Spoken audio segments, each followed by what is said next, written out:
ইলম, ইলম মানে হচ্ছে জ্ঞান, এটুকু আমরা সবাই জানি। ইলম মানে হচ্ছে আপনার জ্ঞান। এখন আর আসসারফ, ইলম মানে হচ্ছে আপনার জ্ঞান, আর আসসারফ,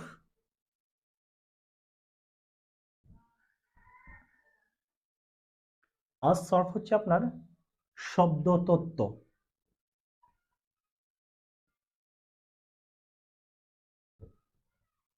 শব্দ তত্ত্ব। এখন যদি আমরা ইলমুস সরফের, ইলমুস সরফ দুইটা শব্দকে একত্রে সংজ্ঞায়িত করি, তাহলে আমরা যে জিনিসটা পাই, ইলমুস সরফ, ইলমুস সরফকে যদি আমরা একত্রে সংজ্ঞায়িত করি, তাহলে আমরা পাবো শব্দ তত্ত্বের জ্ঞান।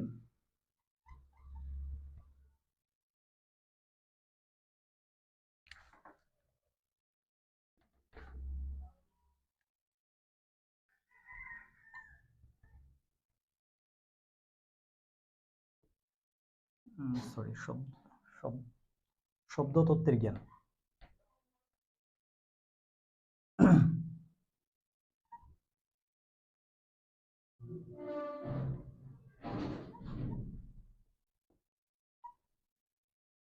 প্রথম ক্লাস নিচ্ছি তো, এই জন্য আপনার কিছুটা আপনার আহ, মানে হেজিটেশন ফিল করছি। অবশ্যই সবাই মার্জিত করবেন আমাকে। আর এই যে দেখেন, শব্দ তত্ত্বের জ্ঞান, অলমোস্ট সফট মিনস হচ্ছে আপনার শব্দ তত্ত্বের জ্ঞান। এখন শব্দ তত্ত্ব কি, এটা অবশ্য আমরা মানে ডে বাই ডে অবশ্যই ইনশাল্লাহ আলোচনা করব। অবশ্যই আপনারা বুঝতে পারবেন। জাস্ট এখন শুধু এইটুকু বলেন, মানে বুঝে নেন, ইলম মানে হচ্ছে আপনার জ্ঞান, আর সফট মানে হচ্ছে শব্দ তত্ত্ব। যদি আমরা দুইটাকে একটু সংজ্ঞায়িত করি এক সেন্টেন্সে, তখন আমাদের দাঁড়াবে শব্দ তত্ত্বের জ্ঞান। এখন যদি আমরা যে ইলমুস সরফ, এই শব্দ তত্ত্বের জ্ঞানটা কি, তার যদি আমরা যে পারিভাষিক সংজ্ঞাটা একটু দেখে নিই, তখন আমাদের দেখা যাবে এরকম, যে একটু এক্সাম্পল দিই আপনাকে। যে দেখেন,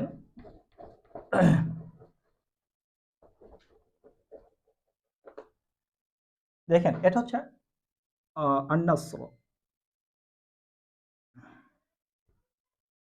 আন্নাসর, এটাকে আমরা আরবি ভাষায় মাসদার বলি, মাসদার, যার বাংলা হবে আপনার যে শব্দমূল। এই যে শব্দমূল আর নাসর, এটা হচ্ছে মাসদার বা শব্দমূল।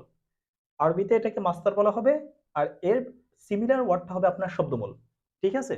এখন এই যে মাসদার, এই মাসদার থেকে যদি আমরা তার মূল হরফগুলো নিয়ে আসি, তখন হবে আপনার নুন, তখন হবে আপনার সদ, তারপরে হচ্ছে আপনার রা। ঠিক আছে। কিন্তু এই শব্দগুলো দিয়ে তিনটা মূল হরফ দিয়ে আমরা গঠন করতে পারি নুন সদ রা, না সওয়া। ঠিক আছে। তারপর হচ্ছে আপনার গঠন করতে পারি ইয়ানসুরু। ঠিক আছে। তারপর হচ্ছে আপনার গঠন করতে পারি উনসুর, উনসুর। এই যে দেখেন সবগুলো, অর্থাৎ আমাদের এই শব্দটা থেকে এই যে শব্দগুলো গঠিত হচ্ছে, এইটাই হচ্ছে আপনার সরফের কাজ। আমি কি কথাগুলো বোঝাতে পেরেছি? আশা করছি আপনারা বুঝতে পারছেন যে এই শব্দগুলো যখন শব্দমূল থেকে এগুলো বের হচ্ছে, ধারাবাহিকভাবে আমরা নানা ধরনের প্রক্রিয়া গঠন করছি। অবশ্যই আমি আজকে আপনাদেরকে আহ, শি- আমি এই ক্লাসটা এন্ডিং টাইমে আমি সরফেস সলিউশন গুলো আপনাদেরকে শোনাবো ইনশাআল্লাহ। আর এখান থেকে বেসিক কিছু আলোচনা করে নিচ্ছি। এখন আমরা যদি সরফ, যে ইলমুস সরফের আরেকটু সহজ সংজ্ঞা দেখি, তাহলে আমরা এই মাস্টারটা চিনলাম, আর মাস্টারটা দেখে এই যে শব্দগুলো গঠিত হচ্ছে এগুলো কিন্তু আমরা দেখতে পেলাম। এখন আমরা যদি সংজ্ঞাটা লিখি, তাহলে আমরা এভাবে সংজ্ঞাটা লিখতে পারি, যে আমরা লিখতে পারি যে এটা হচ্ছে মাস্টারের সংজ্ঞা, যে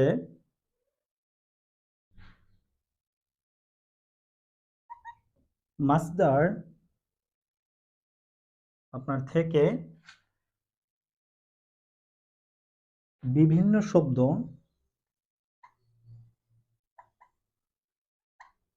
বিভিন্ন শব্দ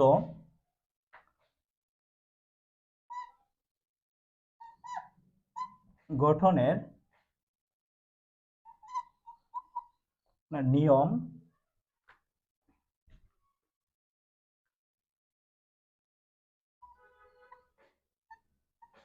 নিয়ম কানুন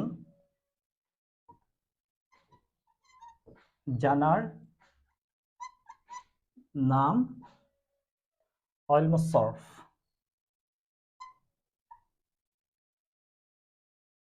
ইলমুস সরফ, ঠিক আছে? এ হচ্ছে একটা। আরেকটা হচ্ছে আমরা নরমালি জানি, আপনারা দেখেন যে এই যে আমরা দেখি এরকম জানি যে আপনার ক্বালা, তারপরে হচ্ছে আপনার ইয়াকুলু,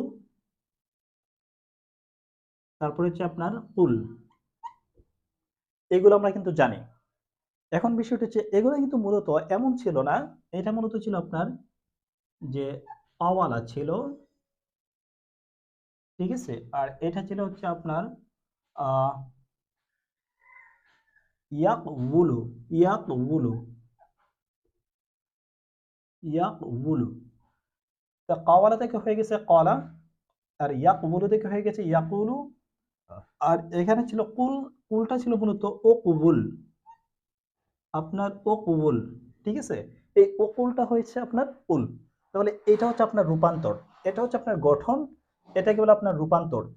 অর্থাৎ এখানে দেখেন দ্বিতীয় সংখ্যাটা হবে, প্রথম সংখ্যাটা হচ্ছে আমাদের যে মাস্টার থেকে বিভিন্ন শব্দ গঠনের নিয়ম কানুন জানার নাম ইলমুস সরফ, এটা হচ্ছে আমাদের প্রথম সংখ্যা। আর দ্বিতীয় সংখ্যাটা হবে যে আপনার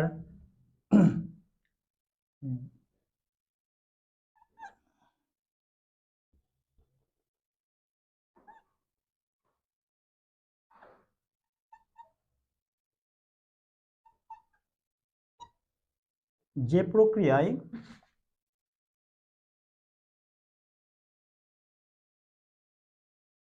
যে প্রক্রিয়ায় শব্দের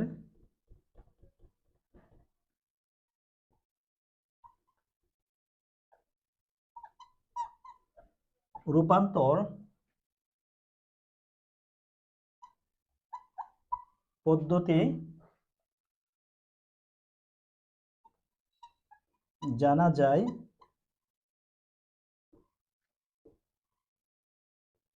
তাই ইলমুস সরফ।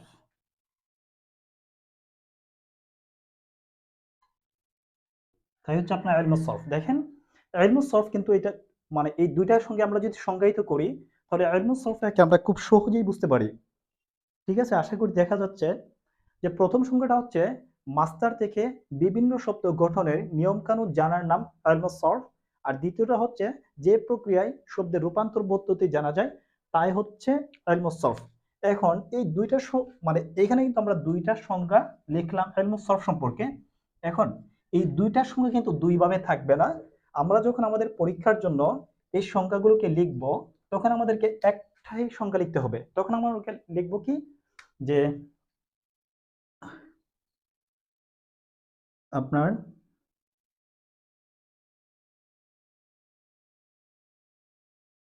শব্দের শব্দের গঠন ও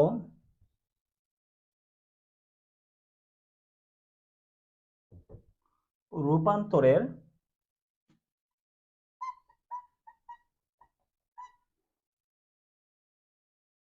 নিয়ম কানুন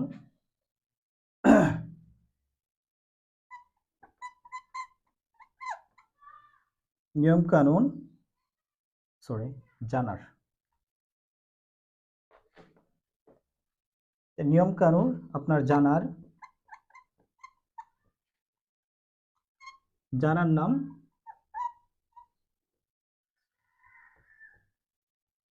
ইলমুস সরফ। দেখেন আমাদের প্রথম ছিল যে মাস্টার থেকে বিভিন্ন শব্দ তৈরির নিয়ম কানুন জানার নাম হচ্ছে ইলমুস সরফ। আমাদের সেকেন্ডটা ছিল যে শব্দের রূপান্তর পদ্ধতি জানার নাম ইলমুস সরফ। কিন্তু এই দুইটা কথাকে জাস্ট আমরা শুধু এখানে শব্দের গঠন, এই আগের সংখ্যার শব্দের গঠন এবং দ্বিতীয় সংখ্যার রূপান্তর, এই দুটো শব্দ এড করে আমরা যে দিলাম নিয়ম কানুন জানার নাম হচ্ছে ইলমুস সরফ। দ্যাটস হচ্ছে আপনার ইলমুস সরফের সংজ্ঞা।